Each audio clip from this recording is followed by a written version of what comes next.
அவிநாசி அத்திக்கடவு திட்டத்திற்கு நிதி ஒதுக்க வேண்டும் என்று விடுதலை சிறுத்தைகள் கட்சி தலைவர் திருமாவளவன் வலியுறுத்தியுள்ளார். சென்னையில் அவிநாசி அத்திக்கடவு கூட்டமைப்பு சார்பில் கவன ஈர்ப்பு கூட்டம் நடைபெற்றது. இதில் மக்கள் நல கூட்டணி, காங்கிரஸ், ஆம் ஆத்மி உள்ளிட்ட கட்சியினர் கலந்து கொண்டனர். கூட்டத்திற்கு பிறகு செய்தியாளர்களை சந்தித்த திருமாவளவன், தேர்தல் தேதி அறிவிப்புக்கு முன்பே அந்த திட்டத்திற்கான நிர்வாக அனுமதியை வழங்க வேண்டும் என்று வலியுறுத்தினார். மத்திய அரசை நம்பியிருக்காமல் மாநில அரசே 50 கோடியில் இருந்து 100 கோடி ரூபாய் வரை நிதி ஒதுக்கி முதல்கட்ட பணிகளை தொடங்க வேண்டும் எனவும் திருமாவளவன் கேட்டுக் கொண்டார். மாநில அரசு ஒரு 50 கோடியோ 100 கோடியோ முதலீடு செய்து தொடங்கி வைத்தால் போதும் என்று 11 நாட்களாக தொடர்ந்து அந்த பகுதியில் விவசாயிகள், பொதுமக்கள் போராட்டத்தில் ஈடுபட்டு வருகிறார்கள்.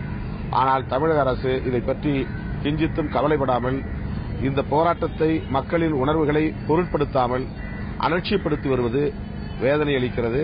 இதை தமிழக அரசு உடனடியாக பரிசீலிக்க வேண்டும். இந்த திட்டத்தை நடைமுறைப்படுத்துவதற்கு தேர்தல் ஆணையத்தின் தேர்தல் தேதி அறிவிப்பதற்கு முன்னதாகவே நிதி ஒதுக்கீடு செய்ய வேண்டும், நிர்வாக அனுமதி வழங்க வேண்டும்.